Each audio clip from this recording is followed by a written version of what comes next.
5 more great books for kids. Right. I am so excited to go through these. I've been wanting to make this video for a long time. Let's jump in. First book, The Indian in the Cupboard. Everybody has a book in life that really sparks for them a love of reading, a conceptualization that books are capable of this. Another world can be entered. For me, this was the book. Yes, in year 3, I would read Roald Dahl and I would enjoy the stories. Yes, in year 4, I was discovering different genres.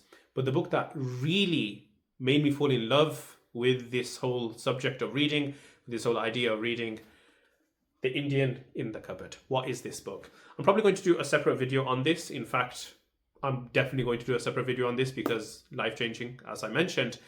But really briefly, The Indian in the Cupboard is about a young boy, Omri, who I think he's 8 years old, if I remember correctly. He is gifted this Native American toy on his birthday. He places this figurine inside of a cupboard that he is given also, and the figurine comes to life.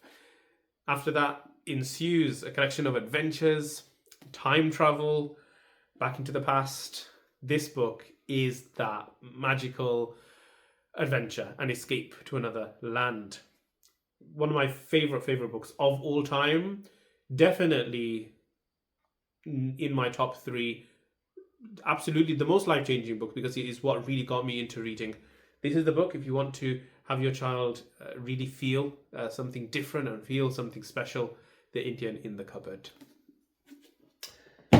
Next, I'm going to go into something that is nowhere near as classical. That's a 1981 first published book. Classic, absolute classic. Here we have a very modern book and very easy to read book, actually. This is Higher Institute of Villainous Education. I read this and I really enjoyed it, actually, as a teenager. The protagonist is 13 in this. However, I would definitely say any smart 8-year-old, 9-year-old and 10-year-old can enjoy this book. It's not hard to read at all. You can see that the language is quite simple, but it's a wonderful, wonderful plot. It's about a collection of boys, a group of boys who are sent to this boarding school to become villains. Great premise. Otto, who's the main character, he is sent to become a villain, but obviously he is very kind-hearted and is a good person in and of himself. He's also a genius, which is so fun. We love characters that are hyper-competent. This is something I teach in my writing courses. Otto is one of those hyper-competent, super smart, genius characters that you just love to meet and learn more about. Great book if you are interested in something a bit different, maybe becoming a villain. Next. The smile on my face says it all.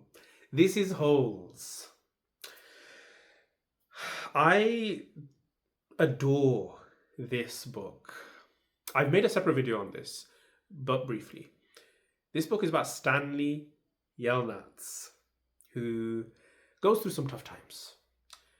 But in that journey, he is sent to a rehabilitation center, or a young juvenile offender center, I should say, where they have to dig holes constantly, daily, every single day, because they are looking for something. The storyline's amazing. It is so intuitive, so smart, so funny. The book is actually quite witty, even though it's not intended to be a humorous book per se. But the plot, this plot is so immersive. You feel like you're in the story. You love his friends. You love what's going on, even though it's so sad what's going on in many ways. Hyper-realistic, really engaging, immersive experience. And that ending. There's a reason this is such a classic, absolutely amazing read. I would recommend it for adults and children alike. If you've not read it before, must read. Goodnight, Mr. Tom. This is another one of my 10 out of 10 books. The Indian in the Cupboard, 10 out of 10. Holes, 10 out of 10. Goodnight, Mr. Tom, 10 out of 10. I've made separate videos on some books. My shorts are about books that I consider to be 10 out of 10. This is one of those. Why? Goodnight, Mr. Tom transports you back into the past and makes you feel, understand, appreciate what it was like for people going through wartime and the children that had to suffer around wartime as well. Sounds sad. Not the type of book you'd expect for a child to read. But just like Elizabeth Lard's works and even some of Mike Morpurgo's works, we learn about the world in a way that you wouldn't otherwise. The characters in this book are beautiful, including Mr. Tom himself, the elderly gentleman who takes in our protagonist, young Willie Beach. This book is heartwarming, sad at times, and oh so wholesome. I would recommend it to anybody and everybody who's not given it a read yet. It's a little bit slightly higher level. You can see some of the vocab is a bit trickier. The sentence construction is a bit higher, but there's a reason this is a classic. An absolutely spectacular, beautiful, wonderful book that was first published in 1981 as well. So, if you want to get your child into some classics, these two, 1981 apiece. Last but not least, I'm going to finish off with one of my favourites of all time, a modern classic, Harry Potter and the Philosopher's Stone. I've done a video series, or a video short actually, on this whole series of Harry Potter, but this is the intro into the series. This is the first book, and what a book. Harry Potter, Ron Weasley, Hermione, Granger, the trio, Voldemort, Dumbledore, Hagrid.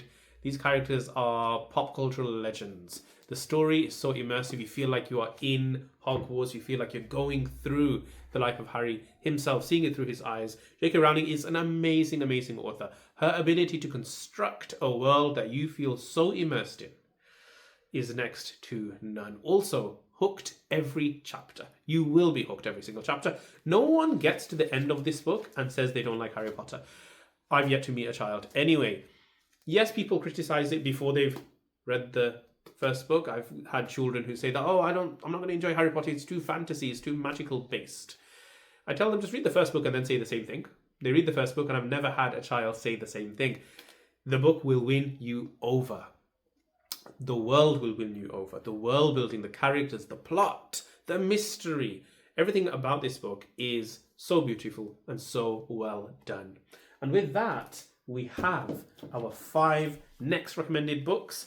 After hopefully you've seen my first video, these 5 will really ignite that spark in your child's reading, and I hope they will enjoy.